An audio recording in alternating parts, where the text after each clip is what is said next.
Ferrari has a plan for the rest of this season. Aerodynamics at Zandvoort next month, then the second ADUO engine step at Monza on the most power-hungry track of the year at their own home race. 2 upgrades, 2 tracks, each one picked to do the most damage. At least that is how it is being reported. Ferrari has confirmed none of it. Charles Leclerc did not say it on Sunday. And the person who actually mapped the whole thing out is not who you think. Stand in the Ferrari garage at the Hungaroring on Sunday evening and you would have found a team that had just watched a win walk out the door. Leclerc 4th, Lewis Hamilton 5th, dropped there by a 5-second penalty for speeding in the pit lane. Fred Vasseur in front of the cameras saying that everything went wrong. A day later, the plan for their entire second half was sitting in public. And the 2 races it points at are not random ones.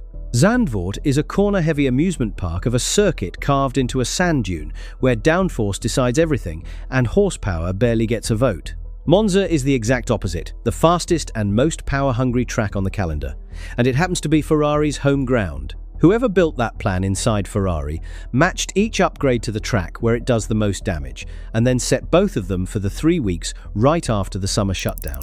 Leclerc did not spell any of that out on Sunday. What he did say, standing in the Hungaroring paddock with the letdown still fresh, was that this is a championship where upgrades matter far more than they have in years because they make teams take such a big step forward when they land. He pointed straight at McLaren, who had just turned up in Budapest with a new package and taken their first pole of the season, and then the win. He said it would be important that Ferrari stay on top of that, and that they keep being as aggressive as they have been with the development program. And then came the line everyone latched onto. That we will see how it goes in Zandvoort. Read it back, and it is a driver telling you where the next test is. It is not a driver handing over a blueprint. Leclerc named no package, quoted no figure, and mentioned Monza not once. Look at what McLaren did in Budapest, and his point stops sounding like an empty line. Lando Norris put a car on pole that had not managed a single pole all season, ending a run of 10 in a row for Mercedes, and then turned it into his first win of 2026 ahead of Max Verstappen and Kimi Antonelli. 1 package, 1 weekend, and the whole order at the front shuffled itself. That is the world Leclerc is describing, and it is the reason a Ferrari Aero step in August is worth taking seriously rather than writing off as normal. The blueprint itself came from somewhere else, and from someone worth listening to. Giuliano Duchessa is a working Formula One journalist with an FIA pass, a co-founder of the Italian outlet Formula1.Uno, and a technical writer for Corriere della Sera. He is the sort of source who tends to know what is happening inside Maranello weeks before the rest of the paddock does. And what he described was short enough to fit inside a single sentence. Aero upgrades at Zandvoort. ADUO. Likely at Monza. Motorsport.com, the race and Planet F1 have all reported the same shape. Ferrari's second power unit upgrade of the season, the one built around a redesigned turbocharger, is due either at Zandvoort or at Monza once the factories come back from shutdown. So this is not a rumour that appeared out of nothing on a Monday morning. It is a plan that has been forming in solid reporting since June, and Hungary is simply the weekend where it stopped being just talk and started being urgent. Stage 1 lands at Zandvoort on the weekend of August 21st. 2 details make that weekend far stranger than it looks on a calendar. The first is that this is the final Dutch Grand Prix that will ever be held. Because the organisers can no longer make the money work, so Ferrari will be bringing a brand new aerodynamic package to a circuit they will never race at again. Every hour of learning they take from it gets thrown away after. The second detail is worse. Zandvoort is a sprint weekend. 1 single hour of practice, then straight into a qualifying session that counts for something. Teams normally spend 3 sessions to check a new floor against wind tunnel data before they trust it under pressure. Ferrari will get 60 minutes on a circuit with a low grip surface in the morning and a whole different one by the afternoon, with the North Sea sitting a few hundred meters away deciding how much sand ends up on the racing line. Get that hour wrong and the trouble runs well past Sunday. A floor that does not match the data at Zandvoort is a floor Ferrari cannot properly judge anywhere because the circuit vanishes from the calendar afterwards and there is no second try at the same conditions next season. Worse, a package that behaves strangely across a sprint weekend often ends up running at half of what it was built to do, simply because there is no time to find the setup window that unlocks it. Teams have quietly shelved upgrades for exactly that reason and gone back to the old spec. Ferrari does not have the luxury of shelving this one. That is the risk. The reward is that Zandvoort suits the SF26 almost perfectly. 14 corners folded into the dunes, banking at Hugenholtz, and again at the final Ari Lewandijk turn that loads the car in ways almost nothing else on the calendar does. Straight line speed is close to beside the point around there. What decides the lap is how much load the floor makes through long, committed, high-energy corners, and how settled the rear stays when that banking releases the car at the exit, which happens to be the exact part of the car Ferrari has been good at all year. The proof turned up in Hungary before the race ruined it. Leclerc topped first practice. Hamilton topped second practice with a Ferrari 1-2. For a few hours on Friday at the Hungaroring, the red cars were the fastest thing in the country, and the paddock noticed. Then, the long runs happened. Kimi Antonelli's Mercedes produced race pace over a full stint that nobody in the field could match, and the gap was nowhere near small. Vasseur afterwards pointed at exactly that, admitting Ferrari had not gathered enough long-run data on Friday, and that when you are first and second on Friday, you expect a great deal more than fourth and fifth on Sunday. So there is the season, in one weekend. Brilliant over a single lap, beatable over a race distance. And Ferrari has now done this more than once. In Budapest, they arrived with the quickest car on Friday and left with fourth and fifth, a pit lane speeding penalty and a grid penalty for Hamilton that had already cost him the front row before a single racing lap was run. Vasseur did not hide behind bad luck afterwards, saying the team had simply made too many mistakes and that they had to do a far better job. Which means a big chunk of the gap Ferrari is now trying to close with hardware was never built by a horsepower shortfall at all.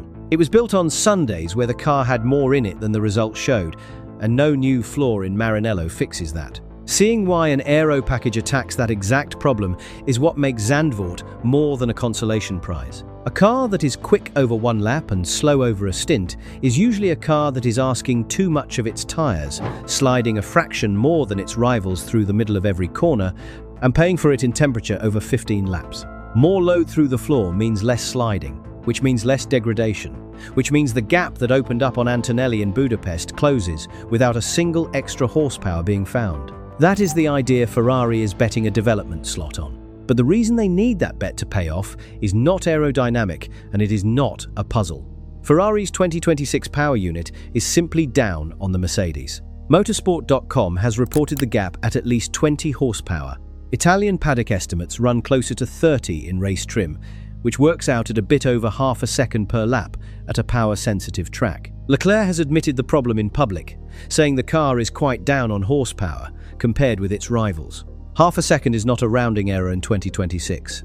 Half a second is the difference between racing Antonelli and watching him leave, which is why the second stage of this plan matters more than the first, and why it leans on a bit of the rulebook nobody had a reason to care about until this season. A2O stands for Additional Development and Upgrade Opportunities. The FIA wrote it into the 2026 rules for one purpose: to stop a single engine maker running away with a brand new engine formula and locking the rest of the grid out for 5 seasons. If you arrive with a bad engine under these rules, you are not stuck with it. The measuring is the smart part. Torque sensors mounted on the rear half shafts let the FIA read what each internal combustion engine is really making on track, on a real lap, rather than what an engine maker picks to claim from a dyno room. Those readings are turned into a performance index, a single percent figure for every engine builder measured against whoever is leading. One limit shapes all of what follows. The index measures the combustion engine only. The electrical side, the deployment strategy, the way a team spreads its energy across a lap, none of that counts toward the number, which explains the strangest result of the season so far.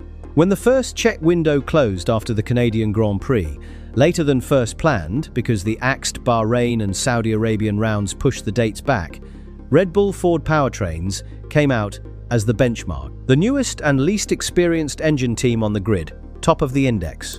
Mercedes, the engine that has been winning almost everything on Sundays, measured more than 2% behind on combustion alone and collected one upgrade opportunity along with an extra 70 hours of bench testing. Both of those things are true at the same time, and they do not clash. Mercedes are not simply winning because their combustion engine is the strongest in the field. They are winning because of what happens after the combustion engine in the energy recovery and the deployment, and the index does not look there. So the engine maker everyone is chasing on track is not the engine maker the rulebook is measuring against. Nicholas Tumbazis, the FIA single-seater director, set out the cutoffs in public. An engine maker measured between 2 and 4% behind the benchmark gets cost cap relief of up to $3 million, plus one upgrade opportunity this season and one more next season. An engine maker between 4 and 6% behind gets up to $4.65 million, plus 2 upgrade opportunities this year and 2 more in 2027. Tumbazis called the whole system a way of easing the cost cap rather than a performance handout, which is a neat way of saying the rule makers will help pay for your recovery. Ferrari came out more than 4% behind, in the same band as Audi and Honda. 2 upgrade opportunities in 2026.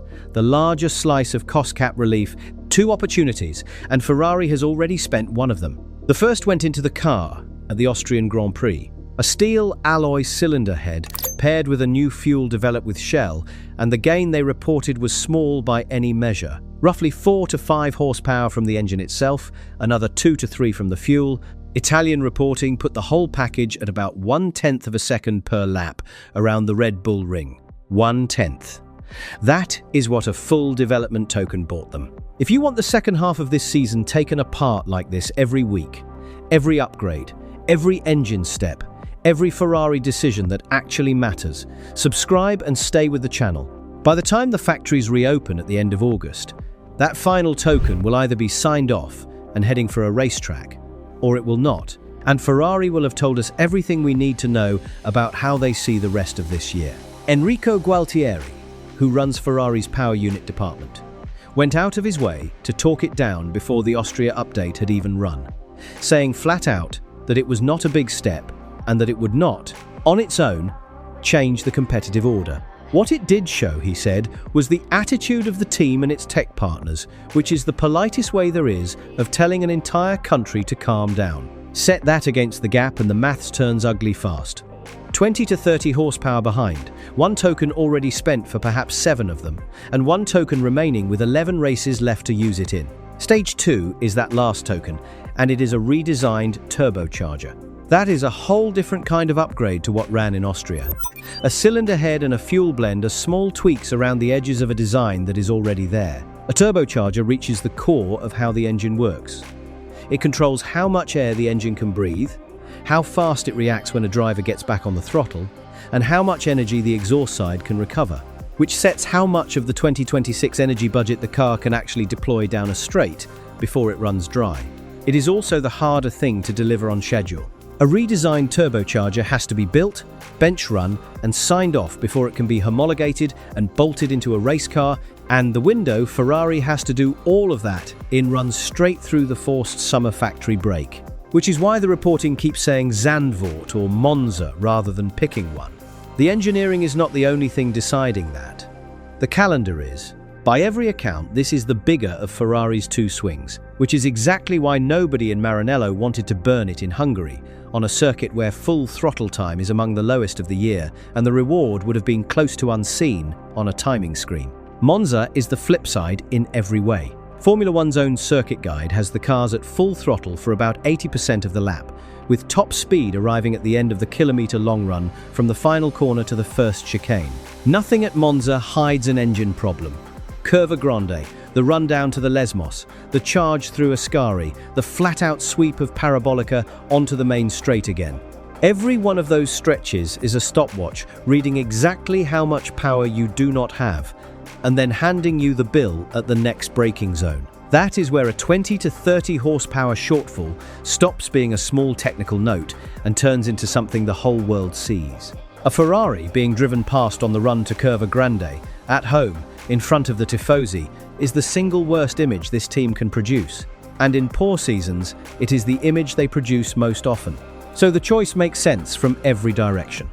Put the largest engine step of your season at the circuit that punishes a weak engine hardest. Do it on the one weekend where a strong result carries twice the weight inside the team, in front of the one crowd in the sport that treats a Ferrari podium as a national event. If the turbocharger works, Monza is where the entire paddock finds out all at once. And you will be able to see it yourself without waiting for anyone to confirm it. At Zandvoort, ignore the speed traps entirely and watch Sector 2, the twisting middle part through the dunes where a new floor either works or it does not.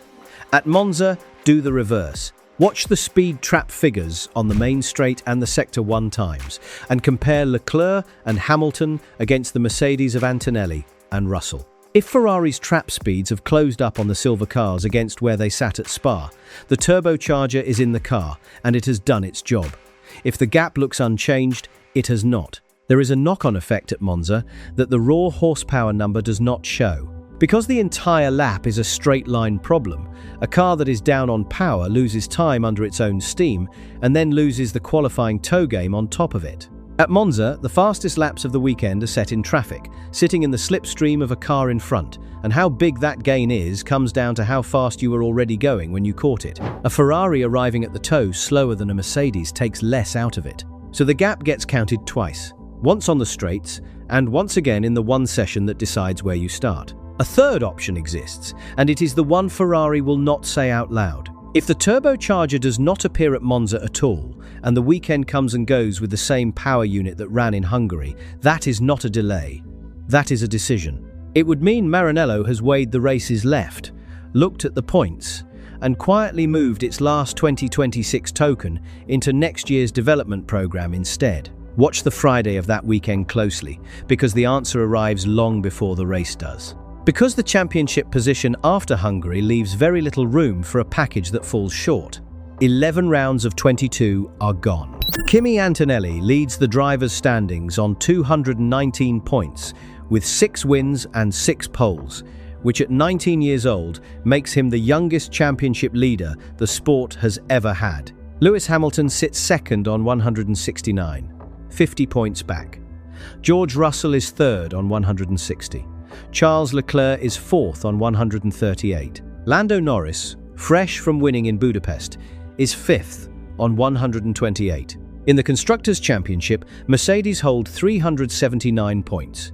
Ferrari have 307. McLaren 220. Red Bull 177. 72 points across 11 remaining rounds is not an impossible gap between Ferrari and Mercedes. And with sprint weekends still on the calendar, there are well over 250 points left on the table for a team that finds speed.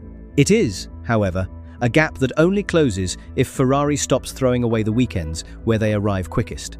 Hungary was one of those. Spa was probably another, where Leclerc squeezed Oscar Piastri at Les Combs, and the stewards later admitted in a drivers' meeting at the Hungaroring that a 5-second penalty would have been the right call in the end, even though nothing about the result was changed.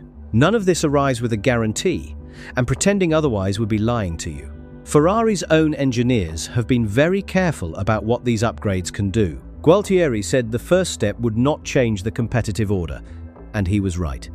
The second step is larger, but the gap it is chasing is larger too. Even a perfect turbocharger, built right and landing bang on time, closes part of a gap that Mercedes had already built before this season started. It does not wipe it out, and nobody inside Maranello is claiming that it will. There is also the shadow of next season sitting behind every one of these decisions.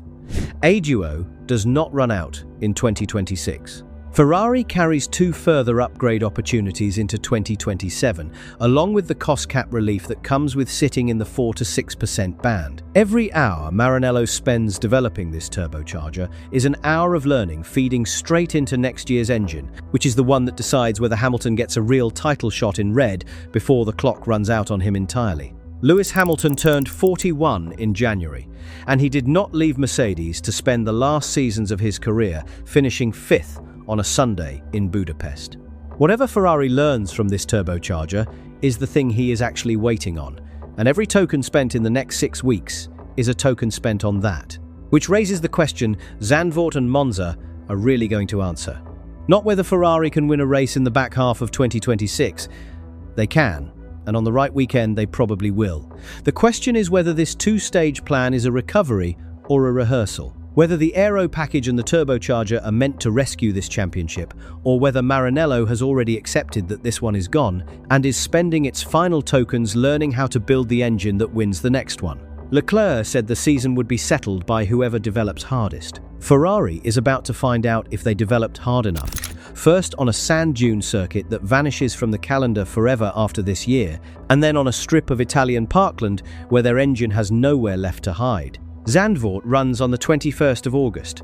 Monza follows 2 weeks later. If you want the technical breakdown of that turbocharger the moment it actually appears on a car, along with every upgrade the rest of the grid brings out of the brake, subscribe. This story runs all the way to September, and the interesting part has not happened yet.